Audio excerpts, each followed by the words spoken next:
I would estimate that decision to get into buying stocks for the short term rather than holding the stock they'd already held, which was Microsoft, probably cost me tens of millions of dollars. For real? For real. Holy shit. Tens. You have the... So don't do it. Cost you. You mean if you had just held on to the stock? Yes. And it continued to grow? I would have tens of millions of dollars more than I have now. But you sold the stock and sort of Oh, it's worse than diversified. that. Let me tell you this sad story. Okay. Wait, I want to hear the sad story of losing tens of millions of dollars.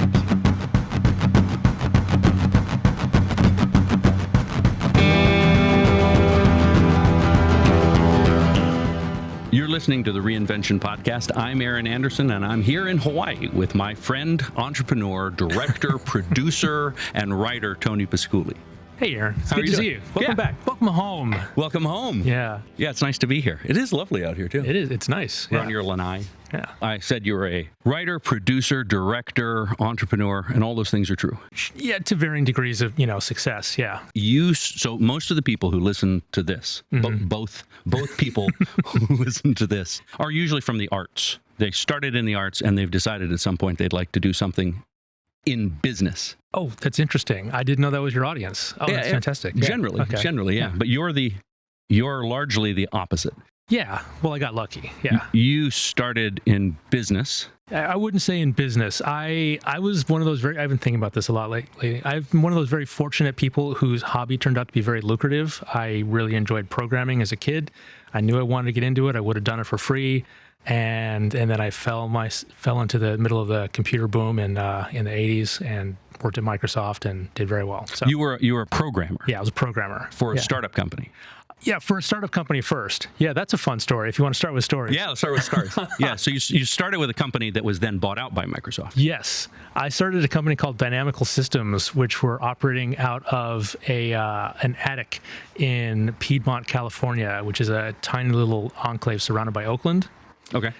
And that is a fun story. It's one of the best decisions I've ever made in my life was pursuing this job because I pursued it more aggressively than I pursued most other things in my life, and it paid off enormously for me. So the company was started by some people who are pretty famous, actually. Nathan Myhrvold, who is the noted PhD/tech billionaire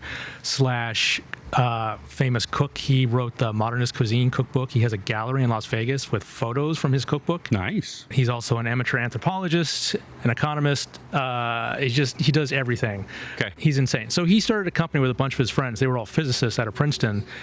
And they wanted to just take a couple years off and make a bunch of money really fast so they can study physics full time without the pressure of, economic reality. And they figured because they were geniuses that this would be easy. So they started this company doing what at the time would have been one of the very first real-time operating systems for PCs. Okay. This is back when DOS was DOS. There was no Windows. Right. You had to write code in BASIC. Yeah. And then people did everything on a command line. And so they were recruiting. They had a friend in Santa Barbara, and they were recruiting programmers just to sort of get up to speed. And my friend went up there and worked for 2 weeks and made $4,000. And I thought, oh my God, I've got to work there too. Because I was about to graduate bottom of my class with my math's degree, and I had no career prospects whatsoever. So I went up there. I called these guys relentlessly, and they said, we don't have the budget to hire anybody. We'll call you. Don't call us. And then my friend was up there working for the summer, and I decided, I'm going to go visit him. I'm going to visit. I'm just going to be in the Bay Area.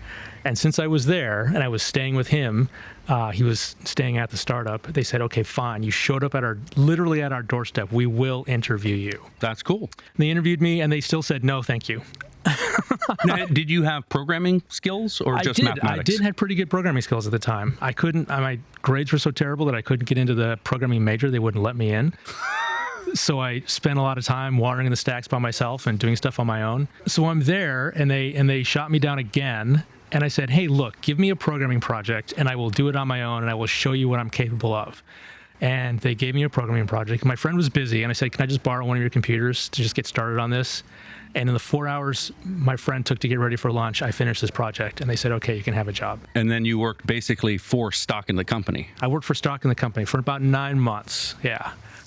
We got paid in macaroni and cheese and essentially worthless stock. But then you said it turned out to be a pretty good deal. It turned out to be a pretty good deal because I got hired by Microsoft, which turned out to be a fantastic deal. I mean, I was that whole company got bought by Microsoft, and so all your stock converted to Microsoft. My stock converted to Microsoft, but that, well, at the time was about a couple $1,000s. Of course, in retrospect, it would have been a couple million. But I was employee 1,200 at Microsoft, so that turned out to be very lucrative. And then you worked, what division did you work for in Microsoft? Windows. I worked on Windows 2.0 and 3 point whatever, yeah. And then you retired. Yeah, 28. You retired at 28. Yeah. Your goal was to retire as a millionaire at 30.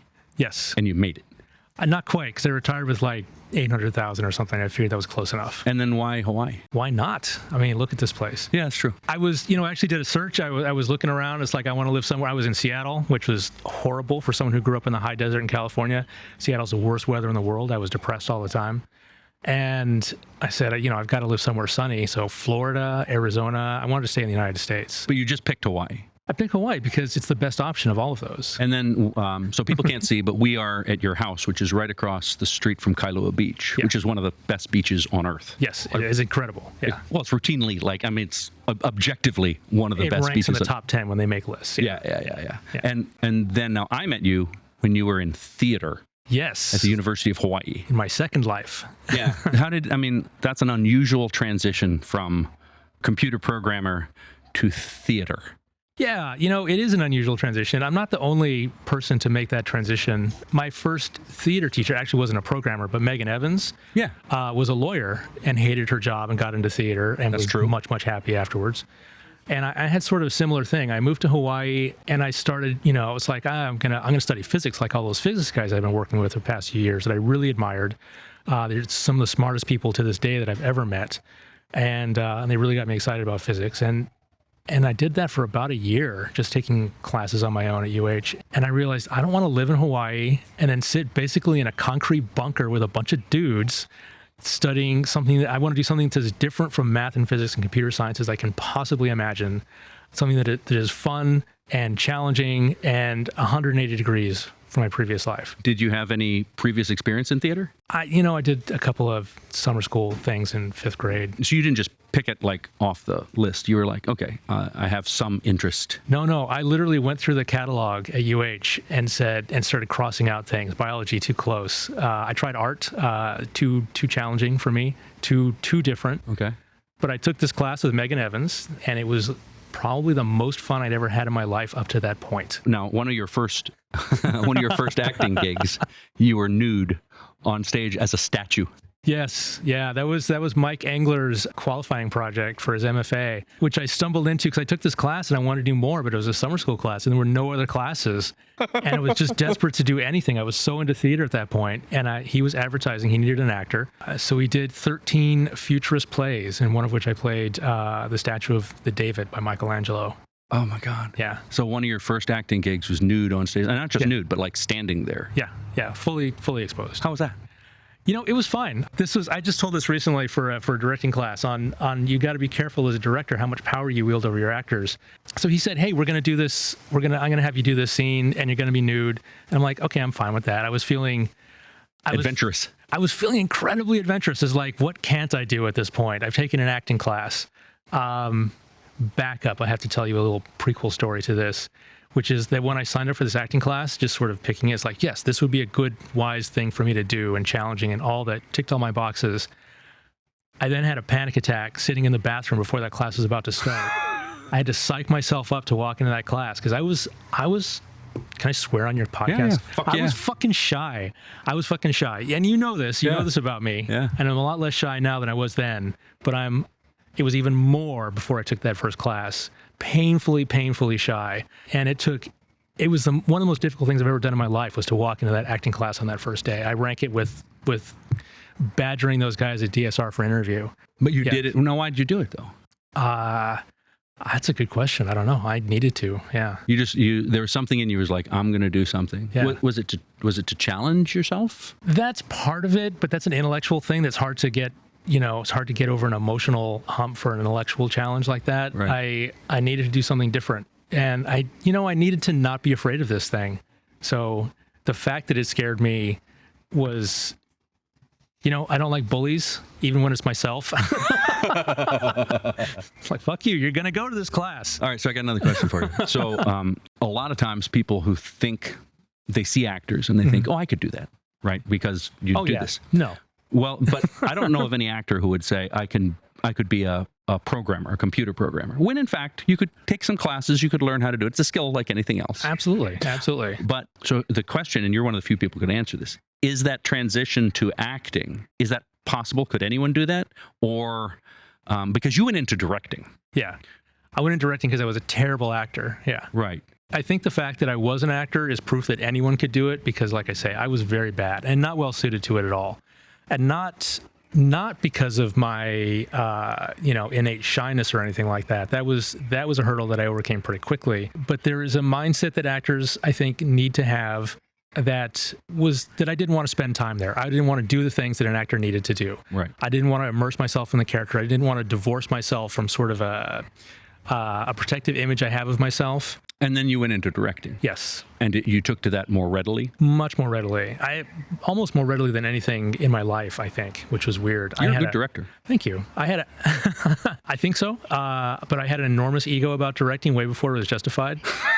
I thought I was the world's best director before I ever directed anything. Yeah. But you went after it. I mean, but you went after it systematically, right? You would fly to London and you would watch plays. Yeah. You would analyze them. You would read books. I've seen you direct, and you do it analytically and emotionally, right? So that there's a creative part, but there's also an analytical part. So it's a good mix. It is a good mix. It's a good mix for you. I like accessing the emotional part of theater. I just don't like to dwell there. So for me, I like to think about it and appreciate it and then give it to someone else to run with the ball. And if I have to hold the ball for too long, it gets very uncomfortable for me. Is that why you got into producing? I got into producing because here's a tip for listeners at home.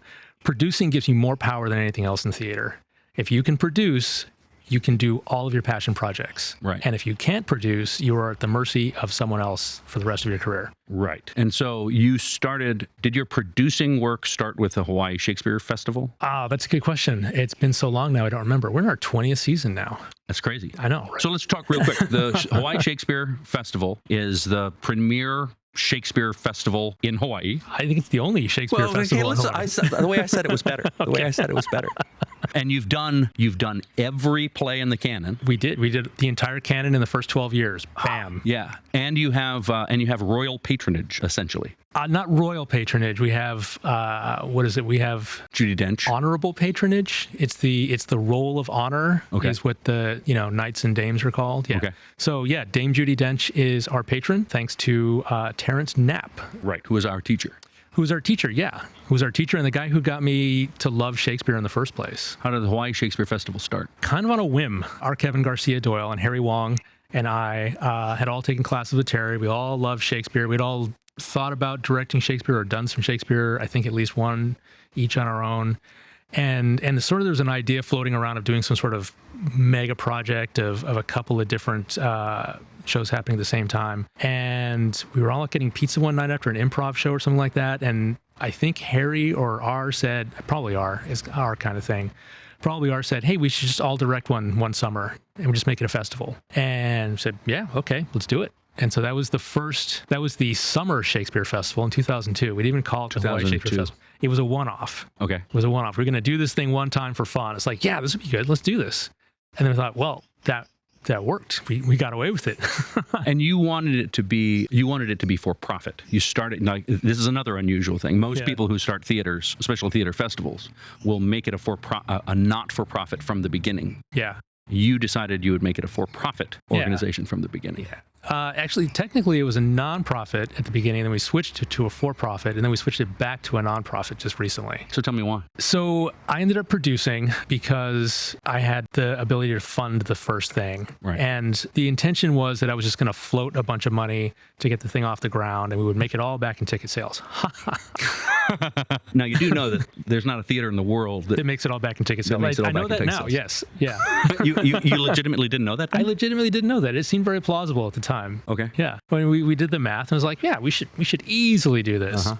Did you ever? And we came close a couple of years. It turns out the theater production is a lot more expensive than I thought it was. That was one thing. And then ticket sales are also more challenging than I thought they would be. It was the other thing. So I wanted to be for profit because if I was going to dump a bunch of money into it, I wanted to Control it. well, one, get the money out again. Yeah. And two, I wanted to sort of move us towards a model where the actors were getting paid early on. That was my intention. And then three, another thing that happened is that I realized that a for-profit can just move much more quickly and more efficiently than a nonprofit can. Right. Something I'm struggling with now is we've moved to a nonprofit and we have to we have to open a bank account. We have to get 3 human beings into the bank to sign a piece of paper. Right. You have to have board meetings and you have to do all the things. Yeah. Board meetings are fun. We have a good time. But, just to do anything requires a vote and, at least an email vote and a meeting and a consensus and a blah, blah, blah. And it's just, There's a thing called the founder's dilemma or founder's problem. Like a lot of people found theaters, make a nonprofit, get a board, and then the board fires them. Yeah. I mean, it happens a lot. Yeah. There's another founder's dilemma where it's called the charismatic founder's dilemma, where the board is a little bit hands off. And so the charismatic founder basically runs the thing and then they die or transition and the organization is adrift because they don't have a succession plan in place. Right. So there's a tension between those two things. Yeah, for sure. But you have a pretty strong board here. I do. And I'm also, by the time we made it a nonprofit again, I felt like I had done the things that I wanted to do at the Shakespeare Festival for me individually, that it was a secure enough place that it wouldn't vanish overnight if I did. And that if the board decides to fire me, which, they could and they might, then I would be okay with that. Okay. Yeah. That was important to me before we made that transition. You needed to be clear that you could go. Yes. And you'd be cool with that. Yeah. Yeah. Because that is a real risk for sure. Yeah. Is that a thing that you legitimately thought about?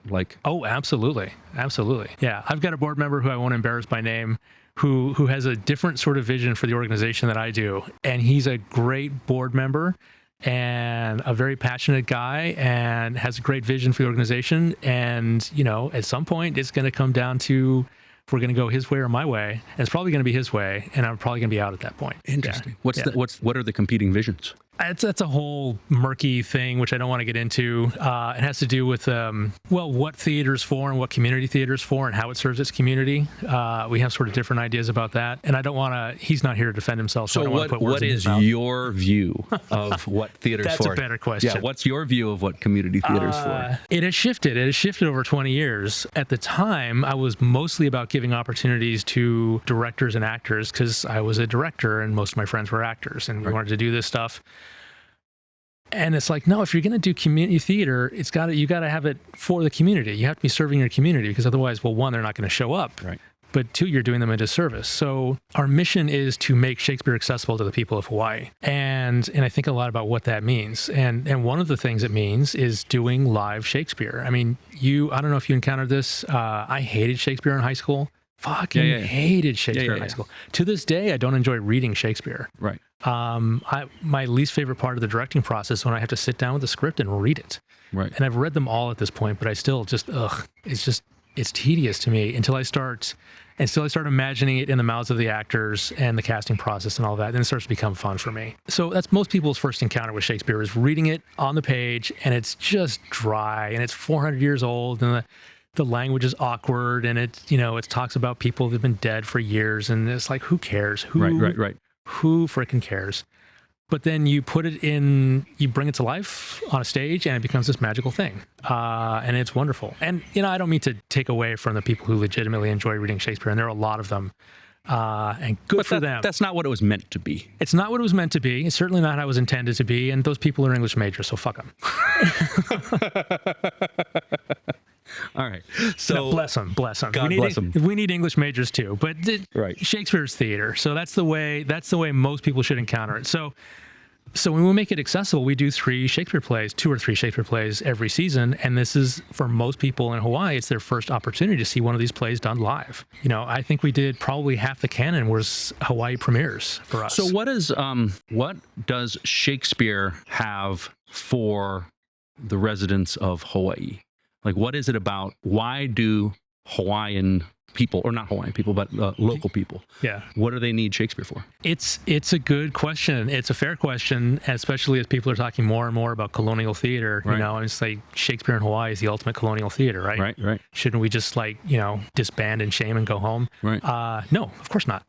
Because Shakespeare's great. And if we were in any way displacing, say, local theater or Hawaiian theater, that would be a great disservice. But I think there's a synergy between different kinds of theater, and I think Shakespeare is a benefit to everyone who sees and appreciates theater. Well, certainly in the group of people that you have that do Hawaii Shakespeare, yeah, they're also doing local plays. Of course, they're also putting on indigenous culture. There's a lot of stuff that's going on. In fact, Harry Wong, who's one of our co-founders, is the artistic director of Kumakahua Theater, which does almost entirely local plays. I'm the president of the board of Kumakahua at the moment, and our Kevin has been one of the most significant directors of Kumakahua. Right. So we all support local theater enormously. And our Kevin's directed at every theater in town, I think. And Harry directs at HTY and TAG and other theaters as well. Right. But also, Shakespeare is a really great whetstone for actors. You can really sharpen your skills on Shakespeare in a way that is possible to do with those scripts, but harder.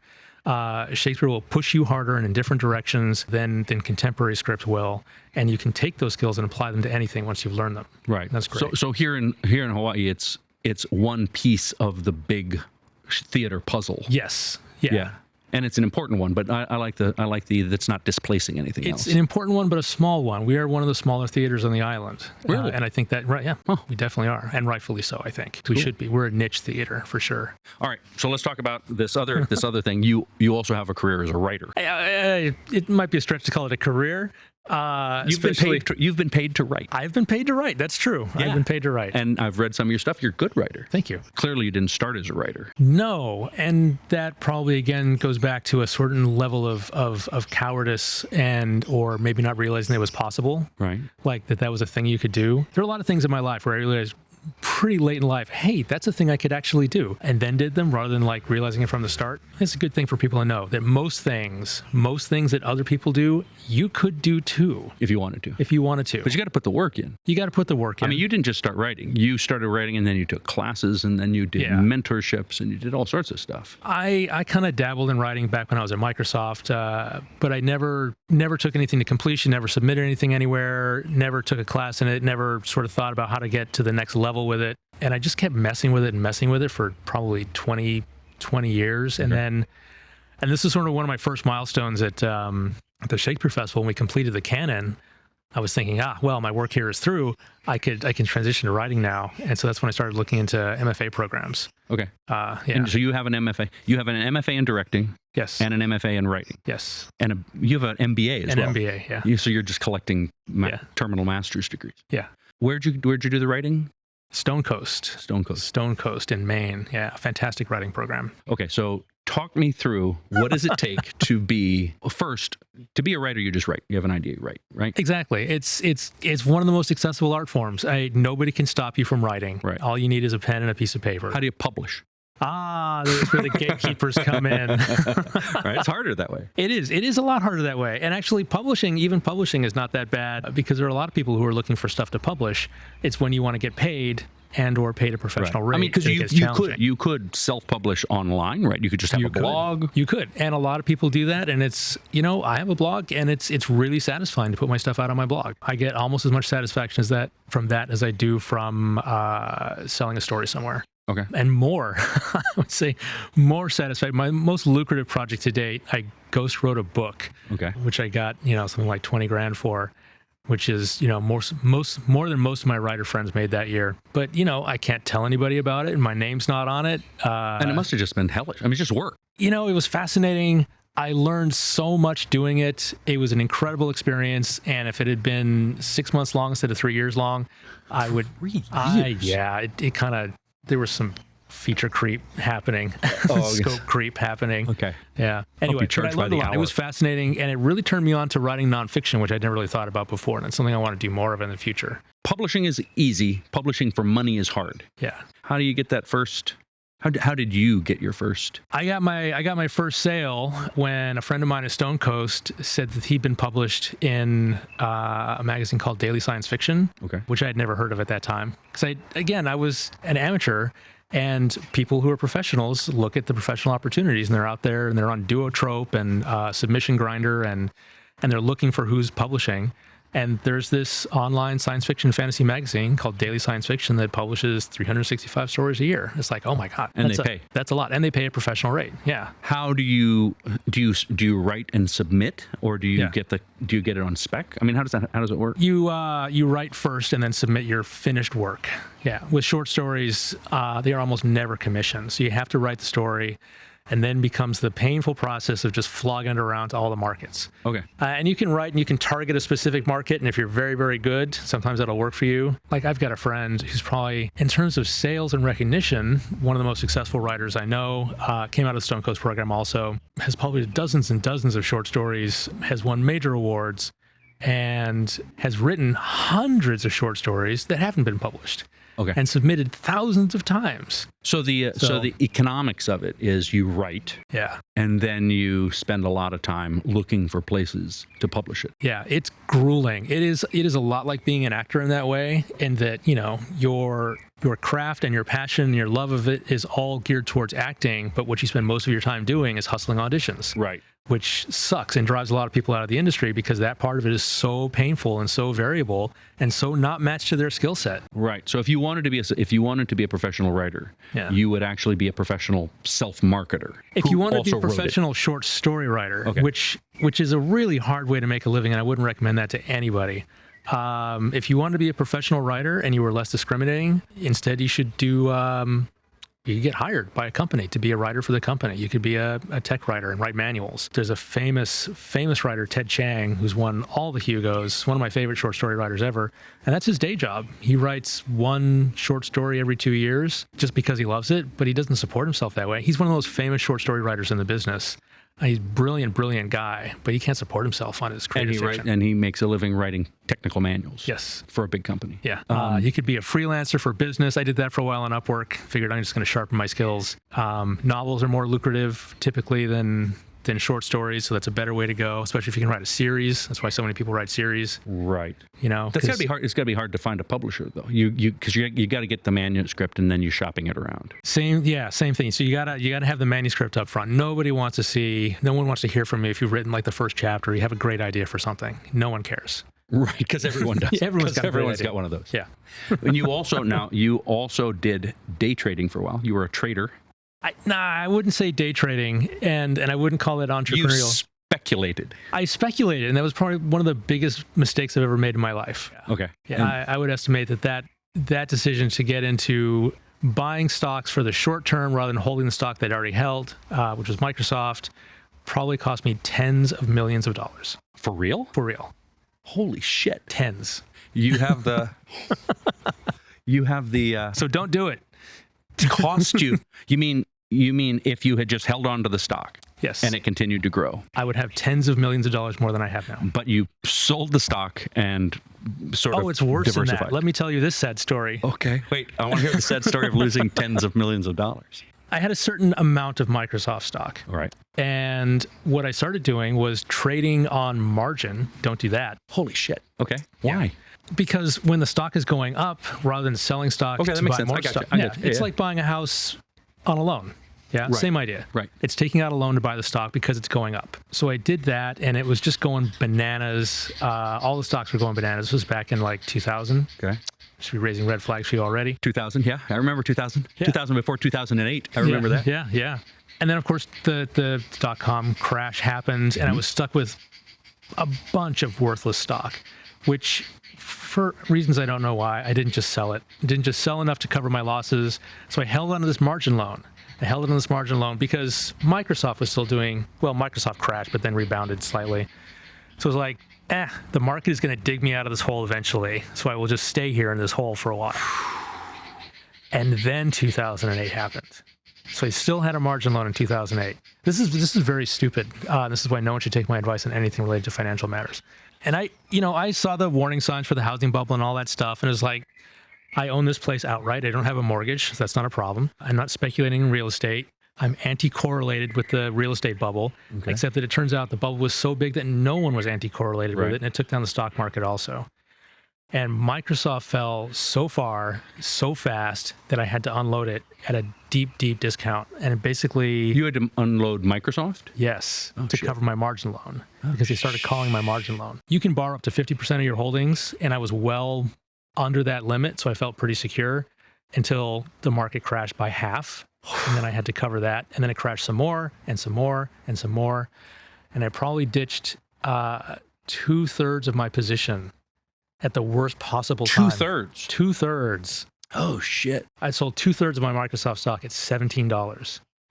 And of course, today it's worth $228 a share. Holy shit. No, sorry, $280 a share. So you...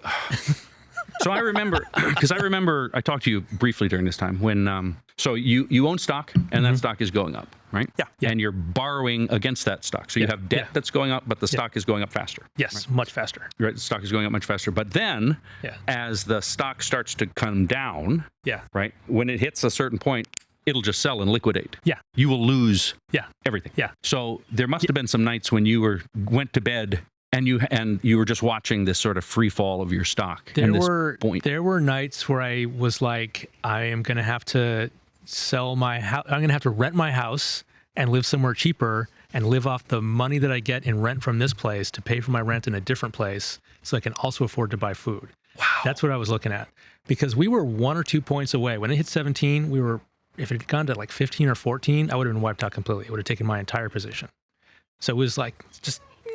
You know, like in the movies when the plane goes and pulls up just before it hits the mountain. Yeah, that was me. That was my life. How long did that stress go on? That was only a couple of weeks before it leveled out, but it was a pretty stressful couple of weeks. Yeah. Did you sleep? No.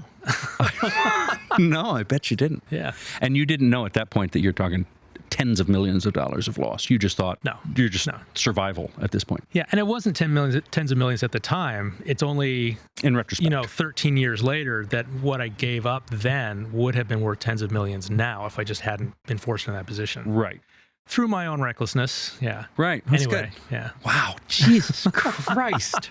Oh, that's got to be painful. Sorry about that, man. No, it's okay. Yeah, but still. No, it's fine. It's fine. Yeah, we're on a beach across from Kylo. We're okay. And also, I'm doing just fine now. And remember, when I quit Microsoft with $800,000, thinking that was going to be enough to last me for the rest of my life, it's only because Microsoft continued to go up that it was. So there was another really bad financial decision. So for somebody who has a degree in math, you're not so good at the economic part of math. Let's say this: there's a difference between wisdom and intelligence. Okay, that's good. That's good. Well, you also you taught me a lesson about money. Oh, yeah? You may not remember this. Okay. We were doing something, and you're going to buy a camera, just a video camera. And there's like a $10,000 camera. And I was like, why don't you just buy the camera? And you're like, I don't want to buy the $10,000 camera. I said, well, you can afford it. He's like, you said, I know, but then I'll have a $10,000 camera sitting there, and I'll feel like an asshole. Yeah. Because I'll have spent this money on a thing that I actually don't need. Yeah. And I thought about that when you ride bicycles, right? You see somebody who has a $10,000 bicycle. Yeah. And if you have a $10,000 bicycle, you better be able to fucking ride. Yeah. Otherwise, you're an asshole. And you better get some use out of it. I mean, you don't have to be the best. I mean, if you enjoy having a $10,000 bicycle, but you ride it every day and you still only go 15 miles an hour, that's fine. If it's good. But if you buy a $10,000 bicycle and put it in your garage, then you're an asshole. Right. Well, that same day, I was asking you something about money, and you said, "Well, I mean, because you don't have to work, but you do. You work harder than most anyone I know." And I asked you about that, and you said, "Well, you still have to do something you wake up in the morning." You do, yeah. What piece of advice would you give to anybody who right now is thinking, "If only I could make enough money, I'd be okay"? Because that's partially true. Man, I would say first of all that anybody who doesn't have enough money doesn't know what they will actually be like when they do have enough money. What they will be like? Yeah, you imagine you do. You think all my problems will be solved, but no, you'll just have a different set of problems. Right. It's like, oh my God, I'm dying of hunger. If I just had a baguette, I would be fine. And then you eat a baguette, and you realize, oh, I'm actually dying of thirst too. And there's always something. Money problems suck, and they cause all kinds of other problems. And solving your money problems, solving your money problem solves those problems, and then you can focus on the other problems with more clarity.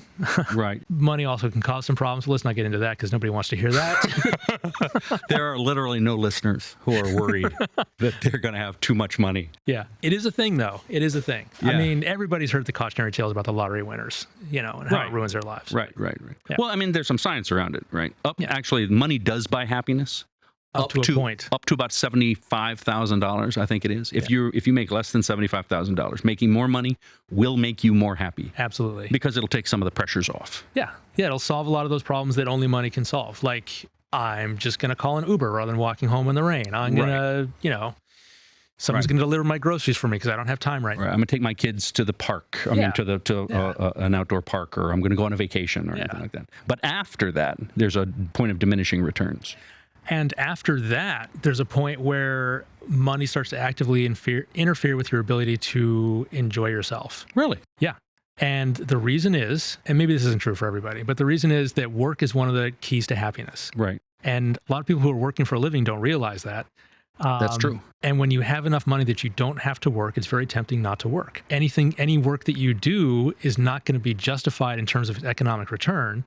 So it's very hard to convince yourself that you should work. Right. And so you don't work and you try to just have fun, and that doesn't satisfy. It really doesn't. There's a limit to how much fun you can have. Fun tends to be ephemeral. It's got a short time horizon. It's like, I'm going to do this thing. It's fun. I'm going to go hang gliding for the day. It's fun. There's a lot of fun that you can pour yourself into and get better at it. And then it becomes a skill, and then it starts to become like work. Right. And then it becomes more satisfying. Doesn't actually pay the bills. So you become like a world-class skier or something like that. Right. Sure. Then it becomes work for you, and that's your work, even though it doesn't make you any money. But it's something that's meaningful. Yeah, to you. That's interesting. Yeah, well, I'm clearly not at that point. That's not what I'm worried about at the moment. You also work your ass off. I mean, look at you doing a podcast. You're doing a podcast in Hawaii. How many jobs do you have, dude? A lot. Yeah, you have more jobs than I do, I think. I have a lot of jobs. So I ask everybody this last question. Okay. If you could go back in time, it's the same question. It's phrased two different ways. Okay. One is, if there's somebody out there who is considering taking a leap, right, making a change in their lives, a big change, what advice would you give to them? That same question, you could also phrase it, if you could go back in time and give yourself advice before you took one of these big turns, besides don't borrow on margin loan. Yeah. What would you give? I mean, it's basically the same question. I would say if there is something you want to do and you don't think you're capable of doing it, that you should try to see if you can do it anyway, and try to see if you can get help doing it. That's another thing I also resist asking for help. And it is very, very helpful to be around other people who are trying to do the thing you're trying to do, and to be around mentors who can guide you and point you in the right direction, and take yourself seriously. And whether it's as an artist or as an entrepreneur, take yourself seriously, give yourself some credit, get some help, and do the thing you want to do. And a lot of these things you can do as hobbies, even if they don't pay your bills, and still derive a tremendous amount of satisfaction from. So I'm not saying to anybody, quit your day job and move to Broadway. You're going to make it. No, we all know that's probably not going to happen. Right. But if you always wanted to be an actor, what's stopping you from auditioning for community theater production? Right. If you always wanted to be a writer, start a blog right now. Start publishing your stories. And once you've got the work habit built up, find out what you can do to get published. Get out there and look at who's, tip for writers. Right. Every online magazine, you scroll down to the bottom and they have a link that says submissions, and you click that and they say, this is the format we want. This is what we pay. These are our deadlines. Yeah. Of all the things you do, what's the most rewarding? I want to say writing. I think writing is the most rewarding. In fact, pitch for a project I have coming up. So Stephanie Keiko Kong, who you know, she and I have been writing plays together, and that has been a fantastically rewarding collaboration. It's really fun to write with somebody. It's also really, really hard to write with somebody because you really have to be in sync. And it often ends up like one of those group projects where one person does all the work, or you just end up bickering the whole time. Right. We work really, really well together. We sit side by side and we write every single line we collaborate on. Literally, we don't trade drafts back and forth, and we sit there and just, what about this line? No. What about that? Yeah. Wow. Yeah. And we have written 3 plays together, and one went up during the pandemic. It's called Enigma. And one is going up at Kumakahua, which were both just tickled to death because we both love Kumu so much. Right. And it's called #HowleyBoyfriend. It's going to be opening September 2nd. #HowleyBoyfriend. #HowleyBoyfriend, yeah. And it's going up at Kumukahua Theater. Yeah. And when does it open? September 2nd. And it'll be streaming, so you can watch it. It's full of code switching, so it'll be in and out of Pidgin and standard English. Oh, nice. Yeah. That's very cool. Is there anything I should have asked you that I didn't? Nope, I don't think so. That was fun. Yeah, that was fun. I appreciate it. Yeah, absolutely. And we're out.